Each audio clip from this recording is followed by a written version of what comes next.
Welcome to Inexpert Film Advice. Today I've got something really special for you, but we're not going to be doing it here. This time you won't be seeing my beautiful face speaking to you, you'll just hear my voice. So come on, let's check it out. When planning out Inexpert Film Advice episodes, I often try and think of ways I can get my point across better. Sometimes it's by using visual aids, sometimes it's by referencing films. Well, on today's episode of Inexpert Film Advice, I'm going to do both. In order to explain shot composition, cutting, and visual language, and how you use those things to tell your story, I've decided to do a shot-by-shot breakdown of a scene from Martin Scorsese's Cape Fear to show you and not just tell you what I'm talking about. Spoilers ahead, I highly recommend you watching this film before watching the breakdown.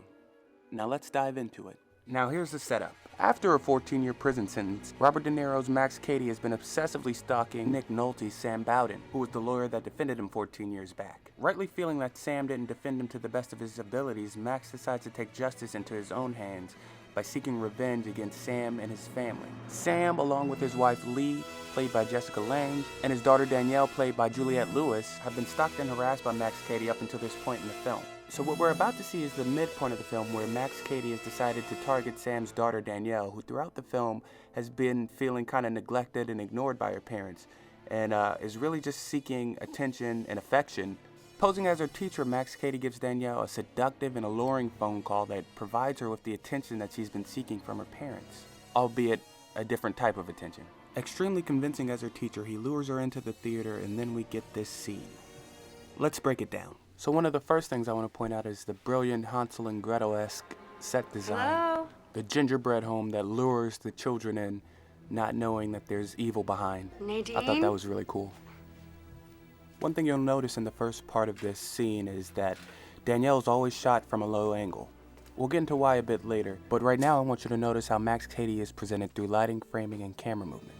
Let me pause it right here and take it back to the beginning. So I pointed out the set design before, but look how the gingerbread house is framed and lit. The house is presented dead center frame with darkness all around it, which emphasizes the bright white light peering through the windows and doors. The light in contrast with the darkness draws the viewer's eye right to the house, almost making it impossible to look anywhere else. Also notice the subtle lens flare on the lights that adds kind of a hypnotic feel to it. The lighting draws the viewer in, visually luring you into the trap that's been set. Also notice how the lighting spills onto Danielle, showing that she's trapped in it even more than the viewer. The next thing we see is this sinister shadow emerging from the light. Nadine?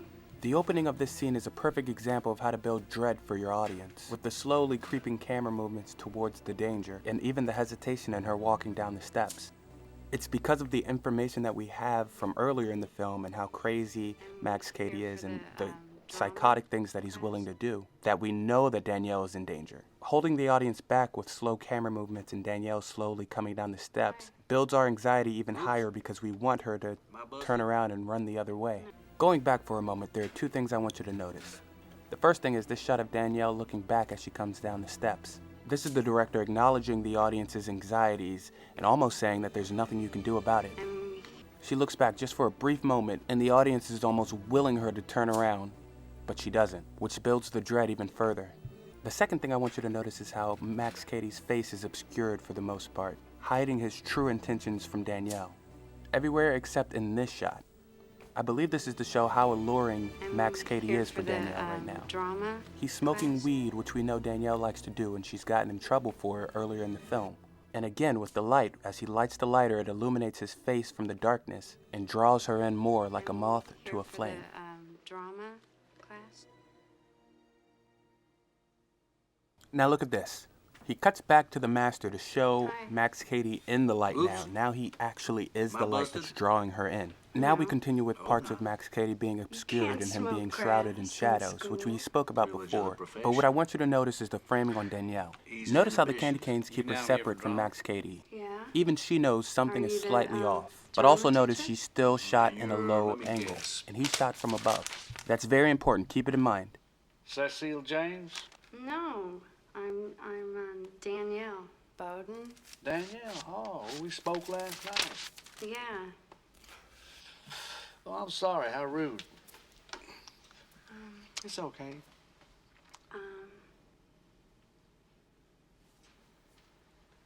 I think we're alone now.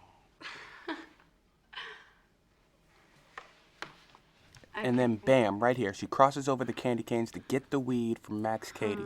He's offering something that he knows she likes bringing her into his world. This is a subtle way to show a power play. Now she's framed on the inside of the candy canes, inside of his trap. This power move could have been shown by having him stand or having the camera angle on him switch to a low angle to show him in power, but that would have been a little bit too heavy-handed. This is way more subtle. Also, you don't yet want to cut to a low angle of him because right now the scene is about her, hence her being shot in a single and him being shot in the over the shoulder. This shows that he has her right where he wants her, but it also shows that the focus of the scene is still on her. And here's why. You know when we spoke on the phone last night? You really made sense to me, and I thought a lot. Those are human truths, darling. That's what it's all about, and that's what we deal with here. See the book you have, Thomas Wolfe? It's all about self-discovery, the inner voyage. The low angles on Danielle are showing I how like she the feels end important and where, listened to when she's with Max Cady. Eugene's Unlike her journey parents who was ignore her really, and treat her like a child, he's having an mystical, intelligent you know, conversation and, with her, making it's her almost feel like, empowered, hence the low angle. pilgrimage. Almost like a cop-out, if you ask me. Well, those And were him the being facts shot of from a Wolfe's high life. angle is him submitting to her and allowing her to Marvel feel is what you special. would call a roman enclave. You know what that is? That is, Sure. until he has her. Well, nonetheless, These two shots are when the scene shifts. Although writers do find new... He stands up and now he's shot at a low angle, and his body completely obscures hers, taking the attention from the scene from her to him. But then we get this shot, which is her shown at the lowest angle that we've seen her in so far. This is because he's making her feel more empowered by talking Well, about things you that know adults what? wouldn't normally talk about with her. I did read Tropic of Cancer. Just parts of it, though, because I had to sneak it off my parents' shelf, you know. But his descriptions are pretty vivid, I'd Yeah. say. In one of the novels, I don't recall which, he describes an erection as a piece of lead with wings on it. And then, I as didn't the read that conversation part. steers more sexually, You're not we switch allowed. from Your over-the-shoulder parents wouldn't want you to shots achieve to a goal. singles, That's natural. shifting as the They conversation know the shifts, pitfalls visually that goes showing us an all important that beat freedom. change. They know it Now I'm only going to too let well. this play out for a little bit, but I want you to notice the Temptation to slow stray, cutting deflecting rhythm. their guilt There's a anger gap in onto you understanding, for a and this is crime when it that's not even a closes. crime. It's cut slowly and Perhaps. precisely, and you can almost see the wheels in Danielle's head turning to figure out what's going on. Wait a second. Where are you from? Where am I from? Yeah, Where do you think I'm from? I don't know, but If I told you, you're going to get mad at me? no.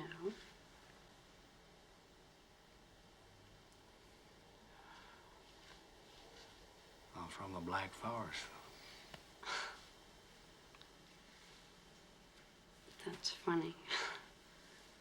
You're not the drama teacher, are you? Maybe I'm the big bad wolf.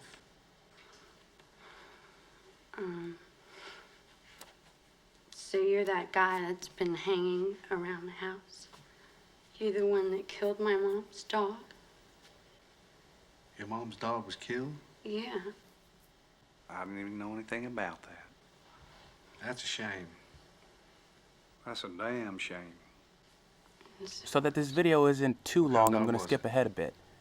But I really want you to go back and look at this It's chunk of the just- scene that I'm skipping over seems, because it's fluffy brilliant and- editing and really shows you how to cut Fluffy. together a dialogue scene. When you're looking at it, I want you to notice when the cuts are being made, the reaction shots that you are being didn't cut do that? to, how long the Of camera's course I didn't holding do on a that. person, as well as the rhythm of the edits. But to summarize what's happening, Max Cady is convincing Danielle that Okay. he's not a bad guy I wouldn't do and that that. there's no judgment and that this is So a safe why- what are space you doing where she can here, be herself. then? Skipping ahead, this is I where the came scene to meet really you. shifts. You know, I think I might have found a companion. Companion for that long walk to the light. Do you mind if I put my arm around you?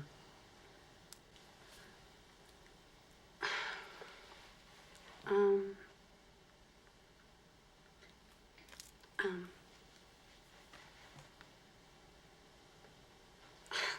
It's okay.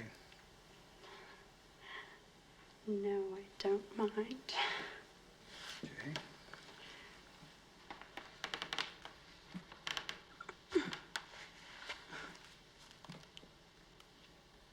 Did you catch that?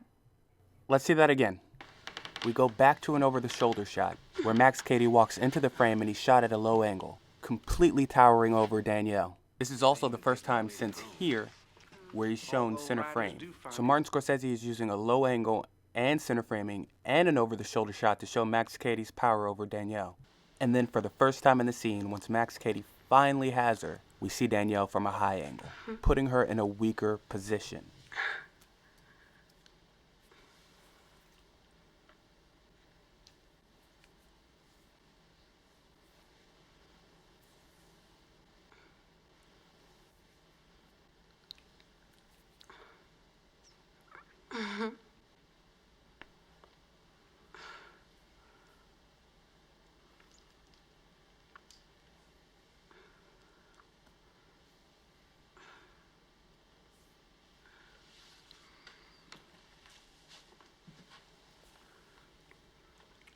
Even with this kiss, we're showing Danielle at the low angle and Max Cady at the high angle.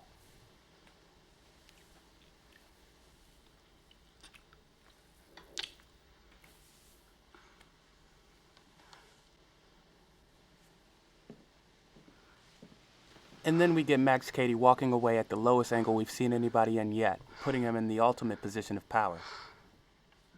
And finally, we cut back to the low angle of Danielle, who snaps back to reality, realizing this might not have been the best idea, yet still feeling empowered by it.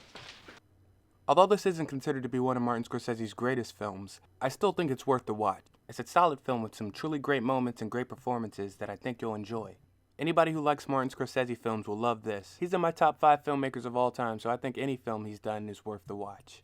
Filmmaking truly is a director's medium. I did this to show you that every decision you make as a filmmaker needs to be to advance the story. Every edit, every sound, every camera angle, every camera movement, every shot, every lighting decision, it all needs to be to move the story forward. We have these tools and we need to learn to use them to tell our stories. Visual literacy is the most important part of filmmaking. But that's all I have for you today on Inexpert Film Advice. Let me know what you think though. Did you enjoy this type of episode? Would you like to see me do more things like this? Let me know in the comment section down below. As always, you can follow me here on social media. Be sure to like, share, and subscribe, and peace.